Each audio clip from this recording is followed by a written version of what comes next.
Bom dia, meus queridos irmãos e amigos. Nós dando continuidade aos estudos da revista Palavra e Vida, onde estamos estudando nesse primeiro trimestre de 2023 a carta de Paulo aos Romanos com o tema Chamados para ser Santos. Nós hoje estaremos na lição número 7, as garantias da vida no Espírito. Essa lição está baseada no capítulo 8 da carta aos Romanos. Oraremos agora pedindo a Deus a orientação para essa aula que aqui estaremos desenvolvendo. Oremos então ao nosso Deus. Senhor nosso Deus, nosso Pai, nos colocamos nas tuas mãos. Queremos te pedir, Pai, que o teu Espírito tome a frente daquilo que aqui será feito, usando a minha vida, a minha boca, o meu intelecto, para trazer a mensagem que vem de ti. Seja conosco, Senhor Deus, seja com todos aqueles que estarão vendo e ouvindo essa aula, Pai, que possam crescer na tua graça, no teu conhecimento. Toma-nos nas tuas mãos, meu Deus, em nome de Jesus. Amém. Nós, ao lermos Romanos 8, como é um trecho bíblico muito grande e tem partes específicas para ser trabalhadas, nós faremos essa leitura em dois momentos. No primeiro momento, vamos ler de 8 de 1 a 17, que é a parte inicial da lição, envolvendo a introdução, o capítulo 1 e o capítulo 2.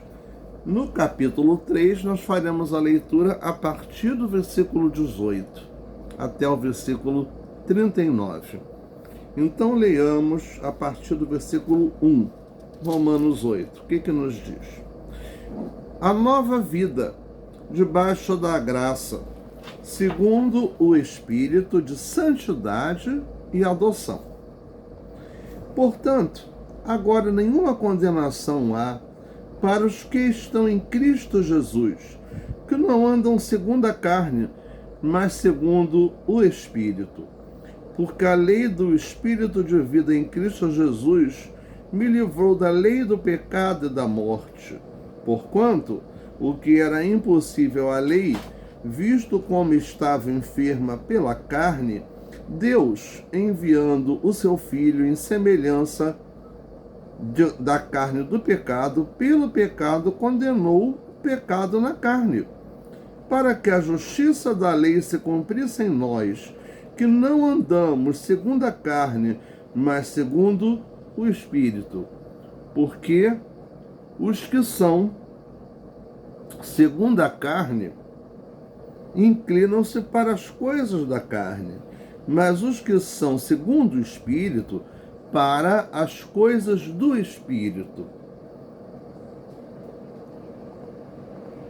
Porque a inclinação da carne é morte, mas a inclinação do Espírito é vida e paz. Porquanto a inclinação da carne é inimizade contra Deus, pois não é sujeita à lei de Deus, nem em verdade o pode ser. Portanto, os que estão na carne não podem agradar a Deus. Vós, porém, não estás na carne, mas no Espírito, se é que o Espírito de Deus habita em vós. Mas se alguém não tem o Espírito de Cristo, esse tal não é dele. E se Cristo está em vós, o corpo, na verdade, está morto por causa do pecado, mas o Espírito vive por causa da justiça. E se o Espírito daquele que dos mortos ressuscitou a Jesus habita em vós, aquele que dos mortos ressuscitou a Cristo, também vivificará os vossos corpos mortais pelo seu Espírito que em vós habita. De maneira que, irmãos, somos devedores, não à carne para viver segundo a carne, porque se viverdes segundo a carne, morrereis. Mas se pelo Espírito mortificardes as obras do corpo, vivereis. Porque todos os que são guiados pelo Espírito de Deus, esses são filhos de Deus. Porque não recebestes o espírito de escravidão, para outra vez estardes em temor, mas recebestes o espírito de adoção de filhos, pelo qual chamamos Abba, Pai. O mesmo Espírito testifica com o nosso espírito que somos filhos de Deus. E se nós somos filhos, somos logo herdeiros também, herdeiros de Deus e co-herdeiros de Cristo, se é certo que com ele padecemos, para que também com ele sejamos glorificados. Esse capítulo 8 da carta aos Romanos começa com a palavra portanto. Então, o que quer dizer isso? Ele está concluindo tudo o que disse até o momento, ao afirmar que nenhuma condenação há para os que estão em Cristo, para quem está em Cristo. Em outras palavras, Cristo nos absolveu da nossa condenação e somente nele temos perdão, salvação e justificação. O apóstolo continua o argumento ressaltando que existem pessoas que vivem por estarem em Cristo a lei do Espírito da vida, de vida, e por isso estão libertas da morte e do pecado, enquanto outras vivem na perspectiva da carne, razão pela qual têm uma mentalidade de morte, fazendo-se inimigas de Deus. Entender a diferença que o apóstolo faz entre essas duas mentalidades é muito importante para compreender esse capítulo. Por isso, dedicaremos nesse capítulo, nessa lição, um tempo para entender os termos carne, que no original sarx, e espírito ou vento, que no original do grego pneuma. Então, carne e espírito. Primeiro vem a ideia da natureza, a natureza humana. O primeiro capítulo fala sobre a natureza humana. A natureza humana é uma natureza pecaminosa, uma natureza em que nós somos herdeiros do pecado de quem? De Adão e de Eva, que desobedeceram a Deus. Então nós viemos herdeiros do pecado. Porém, Deus, para não deixar a humanidade perdida no pecado, mandou seu Filho Jesus Cristo para reconciliar a humanidade com Ele a partir da morte e da ressurreição de Jesus. Então nós vemos que o termo carne refere-se à natureza humana e à sua fraqueza, a tendência ao pecado, a herança que recebemos de Adão.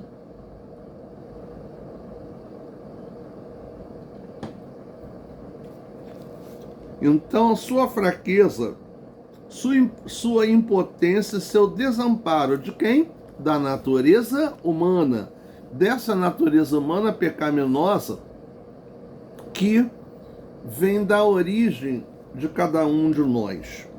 Paulo trata a condição humana como vulnerável ao pecado e à tentação. Nós estamos sujeitos ao pecado e à tentação.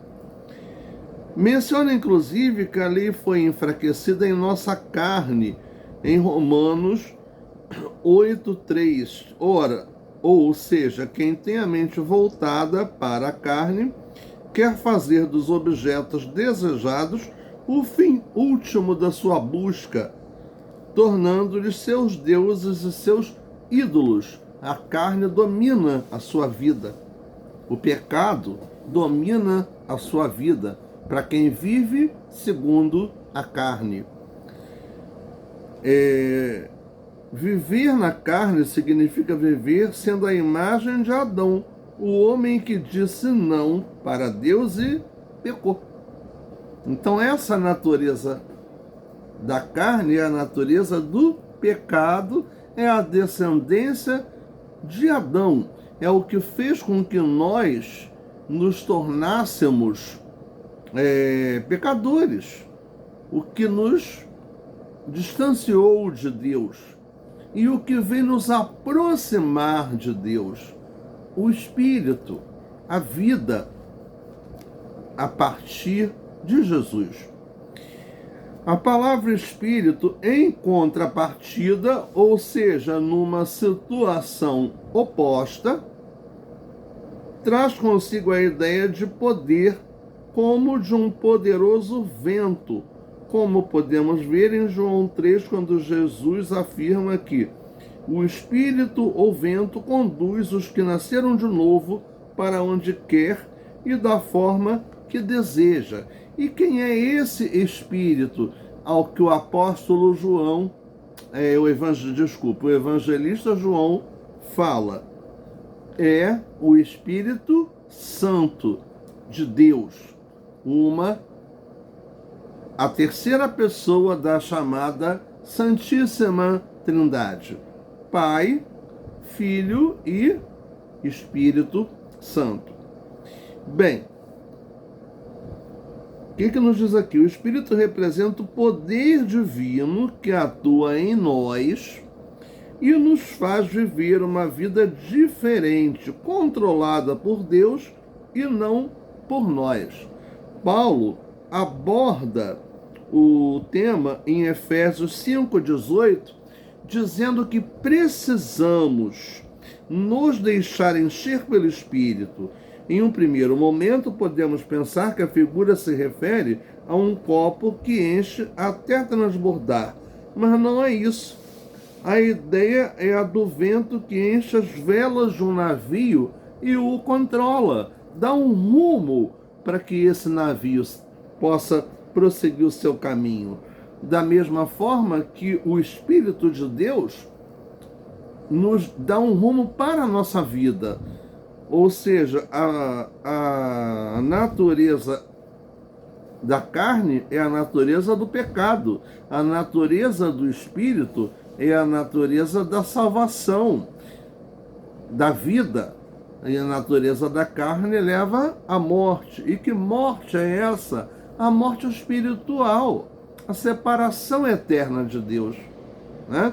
Então, a morte física, todos nós um dia teremos, mas nós todos também iremos, quando na volta de Jesus, ressuscitar no dia do juízo final, ou para a salvação, ou para a perdição, dependendo das escolhas que fizemos no decorrer da nossa vida. Bem, nós vamos ver aqui que ter a mente voltada para o Espírito é ter uma vida controlada por Deus, aqui e agora. Viver pelo Espírito é se tornar a imagem de Jesus, o homem que disse sim para Deus. É uma vida de santidade. Essa é a vida no Espírito. Assim, Paulo alega que antes de nossa conversão, estávamos à mercê da nossa própria natureza humana pecaminosa. Quem dirigia a nossa vida era a carne, não era o Espírito. A realidade é essa. Mas depois o impetuoso poder do Espírito de Deus entrou em nós e agora vivemos em novidade de vida. Em Jesus, o ser humano cumpriu a lei de Deus. Por isso podemos nos render à perfeita vontade de Deus, que gera vida e vida que vence a morte pela ressurreição, razão pela qual não vivemos mais na lógica do medo, não vivemos no medo, nós não temos medo de Deus, nós temos respeito a Deus, temor a Deus. Temor é respeito, é confiança. Temor não é medo. Mas na confiança de que podemos chamá-lo de papaizinho, ou como está lá no texto bíblico, Abba Pai, que significa papaizinho. Então nós temos a realidade de viver segundo o Espírito, não mais segundo a carne. A carne significa o quê? A velha vida, o pecado, o domínio do pecado na vida das pessoas. O Espírito significa o domínio de Deus, o controle de Deus na nossa vida. E que controle é esse? É um controle obrigatório? É um controle que a gente adere a ele por pressão? Não. É um controle que a gente aceita por amor, por livre e espontânea vontade. Nós, quando aceitamos que o Espírito de Deus dirija a nossa vida, nós estamos permitindo a atuação de Deus na nossa vida. Nós passamos a viver segundo a vontade de Deus, não mais segundo a vontade da carne, mas a vontade do Espírito. O Espírito Santo, quando nos diz: Espírito de Deus, venho te adorar, grande é a tua majestade. Sempre aos teus pés eu vou querer estar, pois em minha vida és o primeiro. Tua presença nos alegra, és bem-vindo nesse lugar. Tens a liberdade, a tua verdade reinará. Espírito de Deus é o Espírito que dirige a nossa vida. Quando nós aceitamos a Jesus, quando nós damos espaço para que Jesus seja o nosso Senhor, não só o nosso Salvador, mas também o nosso Senhor, porque Ele nos salvou, Ele nos justificou e nós já vivemos, já temos a salvação, nós temos a justificação e no seu retorno, na sua volta, nós passaremos por um processo que é a glorificação. Então, o que será a glorificação? Quando nós ganharmos um corpo celestial, não esse corpo que a gente tem hoje, que é uma carne que um dia vai se acabar, que vai apodrecer, que vai terminar, mas um corpo espiritual, imortal, que teremos no novo céu, na nova terra, na vida eterna, juntamente com Jesus. Então, isso é o que? É o processo da glorificação que virá ainda. Não estamos vivendo ainda. Por isso é que nós temos que viver a santificação para poder também participar, estar presentes no processo da glorificação. Aí fala-se aqui de adoção. Deus nos adotou, nos tornou herdeiros do seu reino e co-herdeiros de Cristo. Quando se fala em adoção, quem é adotado passa a ter os direitos, os mesmos direitos dos herdeiros naturais, dos filhos naturais. Só que na visão do direito romano, essa conotação de adoção era bem mais abrangente do que é hoje pelas leis brasileiras, as leis do nosso país. Além de dar o direito da herança de quem adota pelas leis da Roma daquela época, do primeiro século, havia mais coisas acontecendo. Então vejamos, a pessoa perdia os direitos que tinha em sua antiga família e recebia todos os direitos do filho autêntico na nova família. É um ponto em comum com as leis brasileiras atuais, com o direito brasileiro. Tornava-se herdeiro das possessões do novo pai, mesmo depois do nascimento dos filhos de sangue. A antiga vida do filho adotado era totalmente apagada na forma da lei. Por exemplo, todas as suas dívidas eram canceladas. Isso já não acontece com as leis brasileiras. A pessoa adotada era considerada uma nova pessoa, recebendo com isso uma nova vida. De acordo com a lei romana, a pessoa adotada era filha do seu novo pai e passava a se submeter a ele. Então, por que Paulo faz essa comparação, essa analogia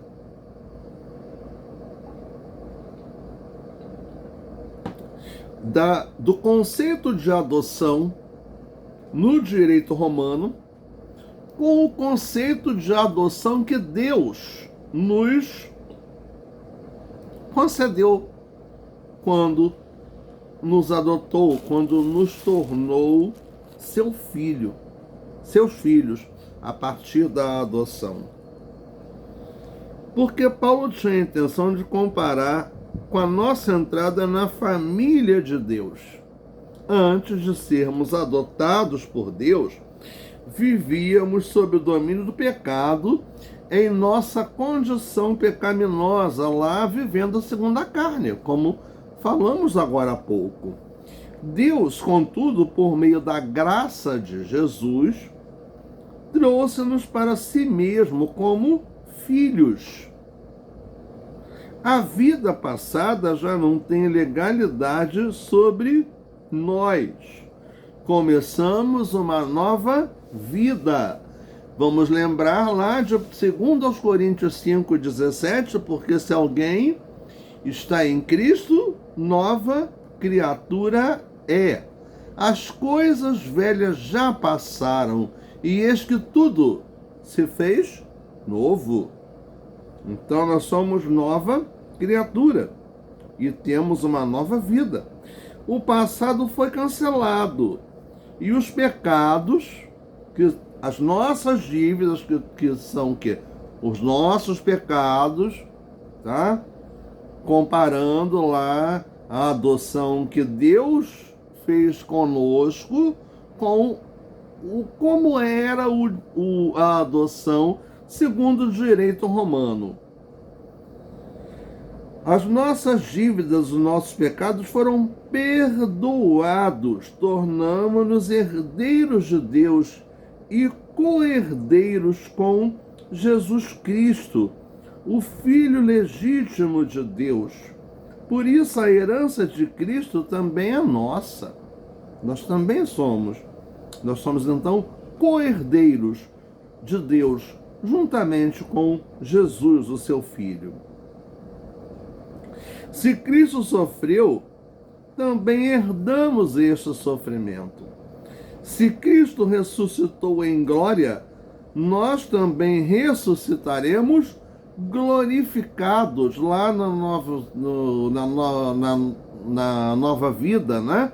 No novo céu, na nova terra, após a volta de Jesus. Ainda é importante salientar que os nossos sofrimentos atuais não podem ser comparados com a glória que está em nós, com a glória que em nós será revelada, com a glória que em nós será revelada. Romanos 8,18, seremos transformados à imagem de Jesus, e essa é a nossa maior glória. Então isso vai ser o quê? O processo de glorificação dos nossos corpos, porque passaremos a ter corpos espirituais no novo céu, na nova terra. Então nós vamos agora ouvir uma música cantada pelo coro da nossa igreja, que fala desse grande amor de Deus, da adoção de Deus. Chamou-me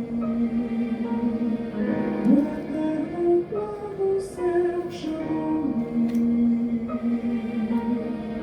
pra si me escolheu, criou-me e deu-me tudo aqui, mas nada diz meu Deus. Amou-me quando eu não tinha amor, amor-me a mim pecador, comprou-me, morreu pra meu perdão e deu-me a salvação. Quem pode separar-me do amor de Deus? Nem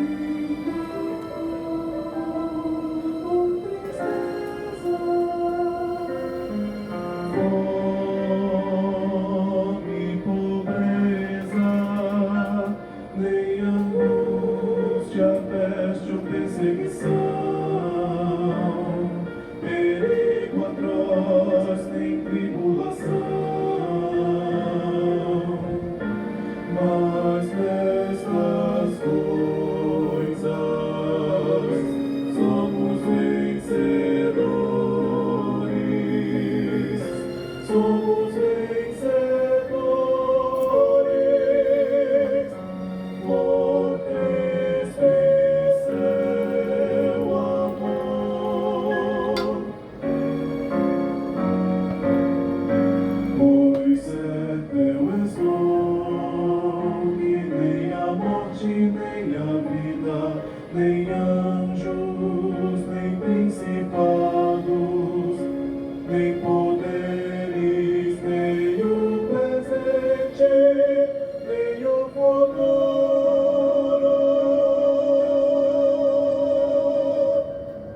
nem altura, profundidade, nem criatura nos poderá separar do amor de Deus.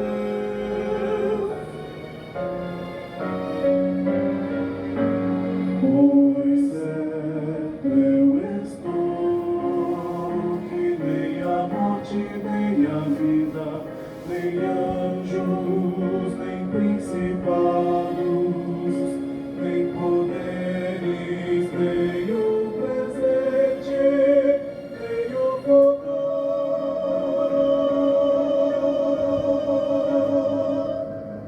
nem altura, profundidade, nem criatura nos poderá separar do amor de Deus, que está em Cristo Jesus.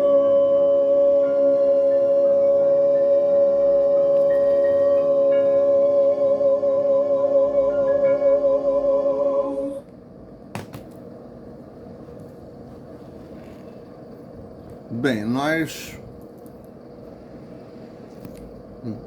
vimos e ouvimos aí essa música, né? Amou-me, conhecida lá da nossa igreja, já que o nosso coro Henrique Marinho Nunes, canta essa música normalmente em ocasiões de celebração da ceia, quando fala do amor de Jesus. Que grande amor, excelso amor que Jesus nos deu. Nós agora, vamos falar sobre a redenção. A redenção quando a gente lembra lá do hino 125, na redenção firmado estou, meu cativeiro já findou, contente cantarei louvor ao meu glorioso Redentor. Redenção significa libertação. Vamos ler agora a partir do versículo 18 do capítulo 8. É a segunda parte da leitura bíblica, né? Como eu falei no início da nossa aula. As primícias do Espírito, esperança, intercessão e eleição. Nós fomos adotados por Deus. Porque para mim tenho por certo que as aflições deste tempo presente não são para comparar com a glória que em nós há de ser revelada.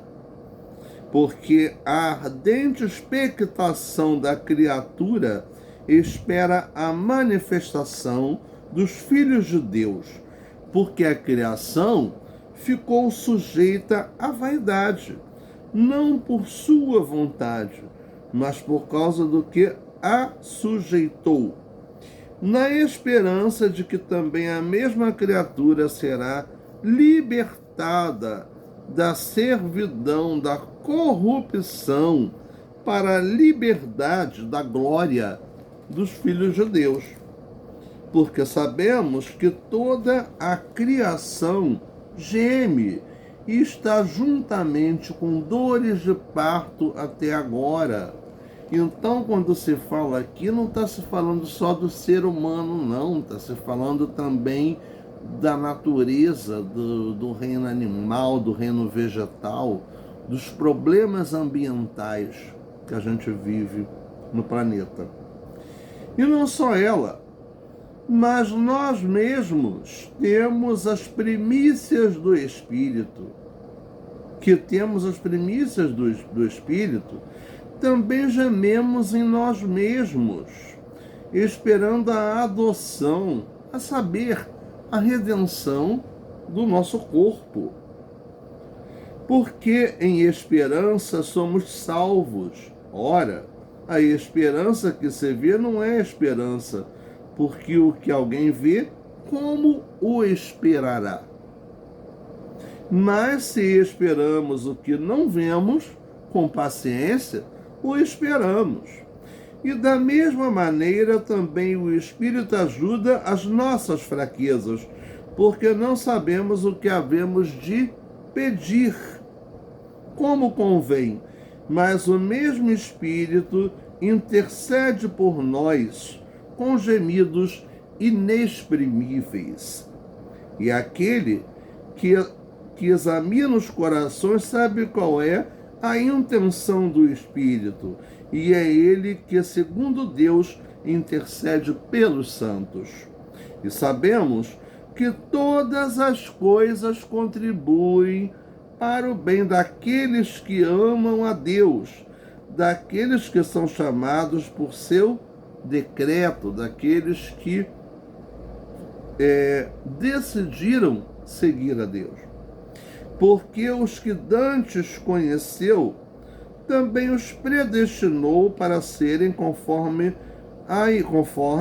à imagem de seu Filho, a fim de que ele seja o primogênito entre muitos irmãos. Quem é esse primogênito?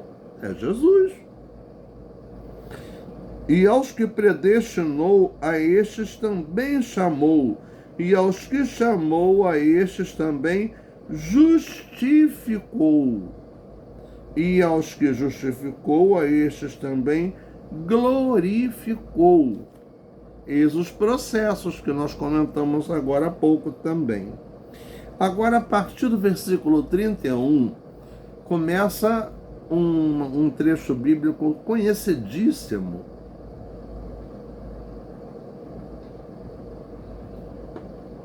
O Cântico de Vitória. quando ouvimos ali dizendo: mas nessa luta somos vencedores por Cristo e seu amor. Então, o que está aqui? Que diremos, pois, a estas coisas? Se Deus é por nós, quem será contra nós? Aquele que nem mesmo a seu próprio filho poupou, antes o entregou por todos nós, como não nos dará também com ele todas as coisas? Quem intentará acusação contra os escolhidos de Deus? É Deus quem os justifica. Quem os condenará? Pois é Cristo quem morreu, ou antes quem ressuscitou dentre os mortos, o qual está à direita de Deus e também intercede por nós. Quem nos separará do amor de Cristo? A tribulação, ou a angústia, ou a perseguição, ou a fome, ou a nudez, ou o perigo, ou a espada? Como está escrito: por amor de ti somos entregues à morte todo o dia. Fomos reputados como ovelhas para o matadouro. Mas em todas estas coisas somos mais do que vencedores por aquele que nos amou, por Jesus. Porque estou certo que nem a morte, nem a vida, nem os anjos, nem os principados, nem as potestades, nem o presente, nem o porvir, que significa futuro, nem a altura, nem a profundidade, nem alguma outra criatura nos poderá separar do amor de Deus que está em Cristo Jesus, nosso Senhor, como nós vimos. Mas nessas lutas somos vencedores por Cristo e seu amor. Pois certo eu estou que nem a morte, nem a vida, nem anjos, nem principados, nem poderes, nem o presente, nem o futuro, nem altura, profundidade, nem criatura nos poderá separar do amor de Deus que está em Cristo Jesus. E por que Paulo escreveu isso aos romanos, aos cristãos de Roma? Porque eles eram duramente perseguidos. Porque ser cristão, naquela época, era um grande desafio.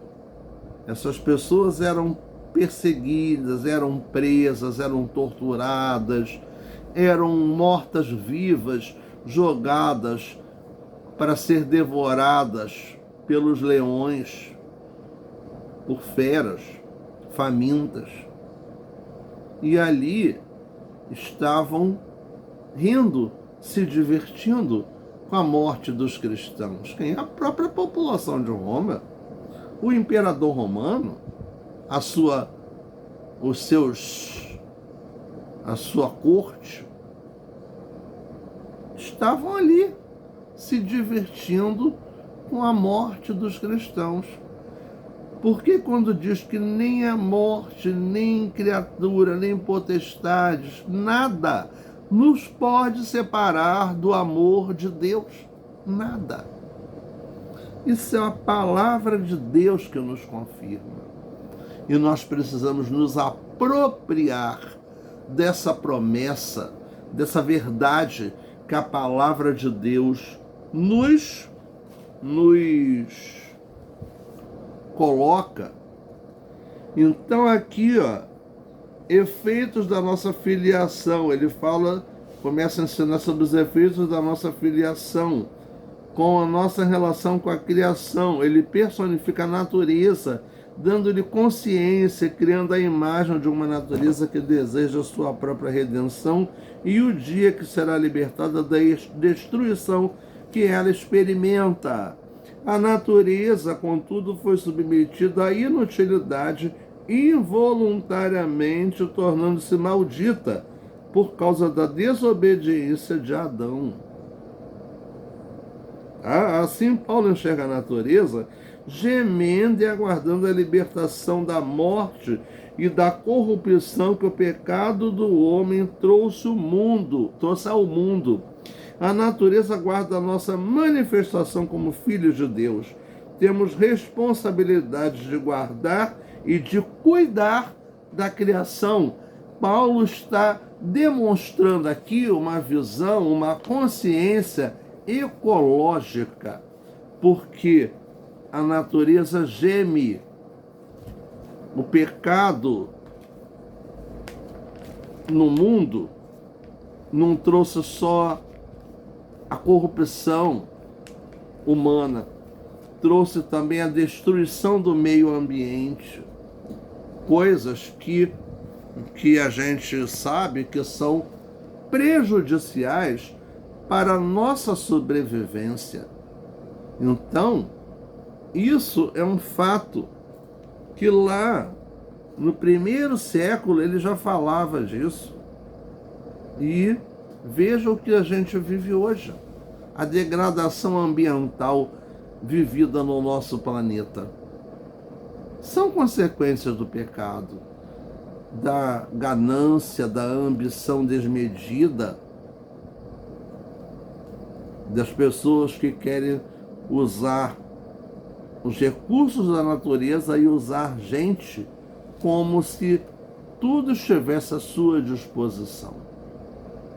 Um lucro desenfreado, uma exploração selvagem, né? Que alguns diriam um capitalismo selvagem, sim, mas em países socialistas também aconteceu essa degradação do meio ambiente, né? Então, a gente sabe que isso se deu a partir de quê? Da separação do homem com Deus. O homem perdeu o temor a Deus. Não só a natureza geme aguardando a sua redenção, como nós também gememos. Quando recebemos os primeiros frutos do Espírito, somos habitados por Ele e passamos a desejar a completa concretização da nossa adoção, que acontecerá com a redenção final dos nossos corpos. A redenção final dos nossos corpos será o que? A glorificação. Quando, depois da segunda vinda de Jesus, e estivermos vivendo lá no novo céu, na nova terra, preparado para os salvos. Isso significa que aqui e agora já somos filhos de Deus e desfrutamos da nossa redenção. Porém, a nossa redenção plena só ocorrerá na volta de Jesus. A salvação bíblica visa o homem todo, razão pela qual nossa esperança final é a ressurreição, quando o nosso corpo não será mais afetado pela corrupção, nem será instrumento do pecado. Será um corpo espiritual glorificado, semelhante ao de Jesus. Por fim, o Espírito intercede por nós com gemidos inexprimíveis. Até tinha um cântico que diz assim: o Espírito Santo se move em você, o Espírito Santo intercede com gemidos inexprimíveis. Né? Um cântico que dizia: você tem valor, o Espírito Santo se move em você. O Espírito Santo atua na nossa vida, sim. Basta que nós concedamos espaço para que o Espírito de Deus atue, habite em nós, nos use como seu instrumento. Então aqui está em Romanos 8, 26 e 27. Nós lemos esses versículos. Como herdeiros, sabemos que Deus está combinando todas as nossas experiências de vida a fim de cooperarem para o nosso bem, porque Deus em Cristo, à luz de sua presciência, nos conheceu, nos predestinou e nos chamou para sermos a imagem de Jesus, uma vez tendo sido justificados e na esperança glorificados. Quando lemos que Deus nos conhece, significa que Ele tem um propósito em nossas vidas. No caso desse texto, fazer-nos a imagem de Jesus. Deus nos predestinou? Sim.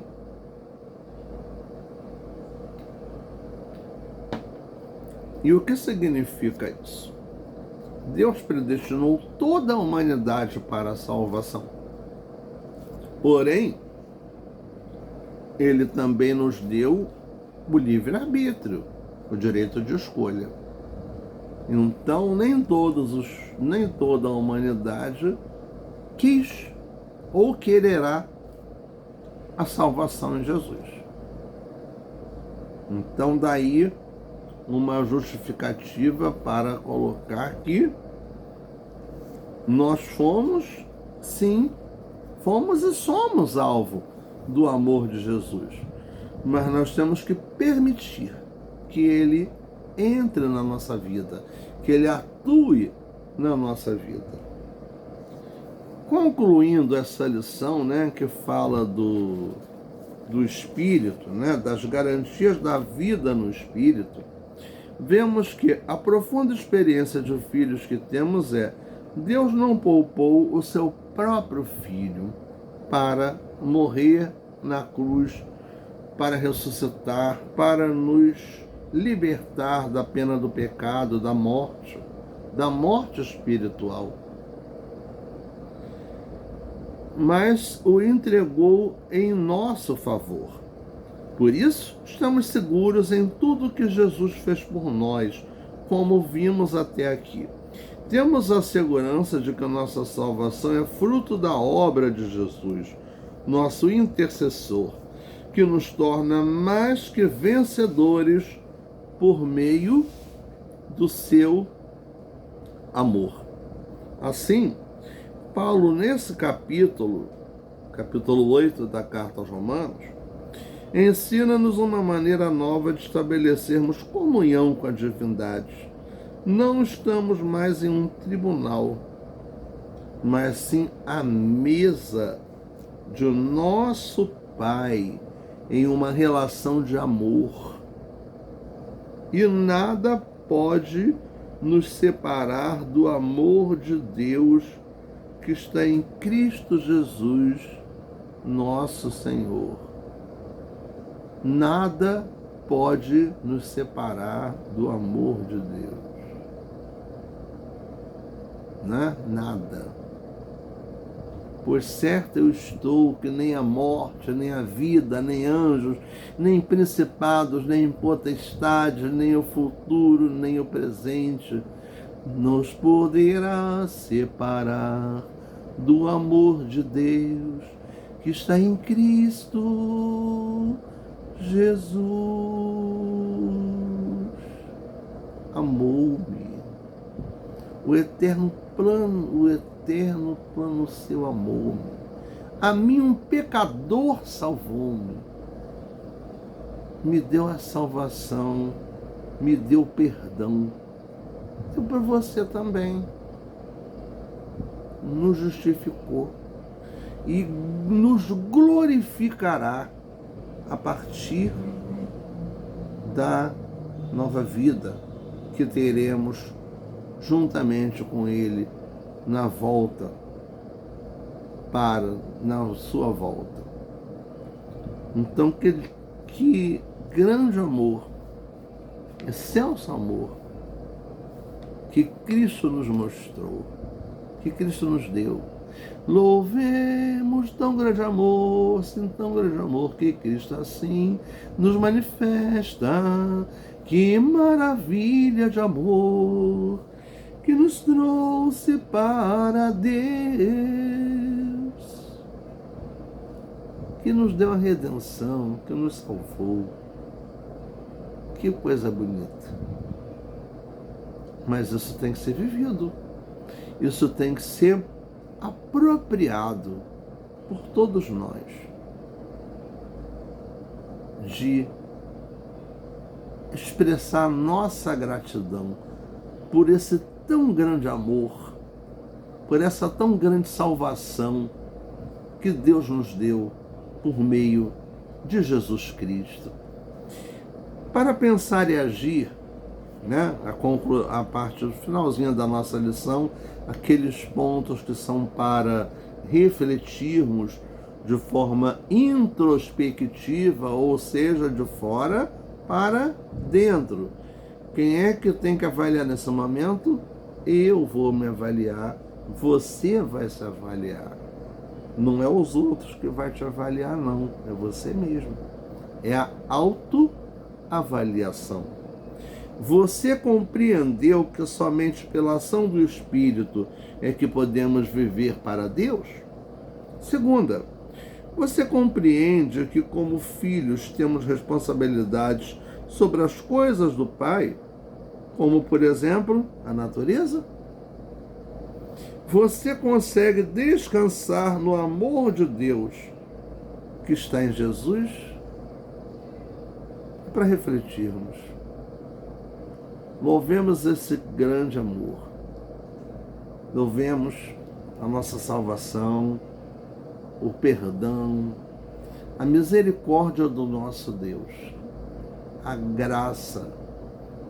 graça redentora que Ele nos concede. Estejamos ainda em oração pela nossa igreja, pelo nosso país, pelas nossas famílias, pelo povo brasileiro que precisa muito, muito da misericórdia do nosso Deus. Estejamos em constante oração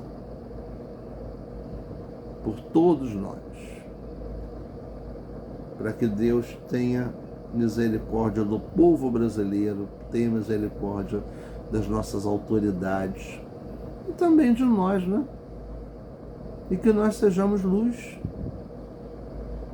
no meio das trevas, que possamos testemunhar a vida, o amor e a misericórdia de Deus.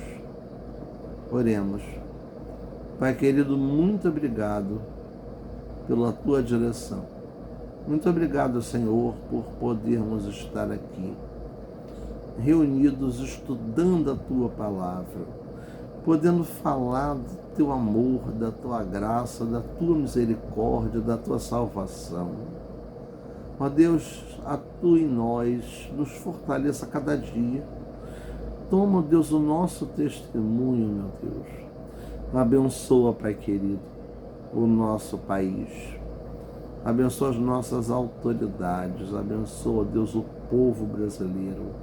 Tem misericórdia, meu Deus, do povo brasileiro, de todos os nossos dirigentes, de todas as autoridades, Senhor. Que tu possas, ó Pai, dar sabedoria a todos eles para cumprir bem o seu papel. E a nós também, Senhor, dá-nos a cada dia sabedoria de vida para mostrar-nos a tua luz refletida em nós. Abençoa-nos grandemente, Senhor, e dá-nos a tua unção, o teu poder, em nome do Senhor Jesus. Amém.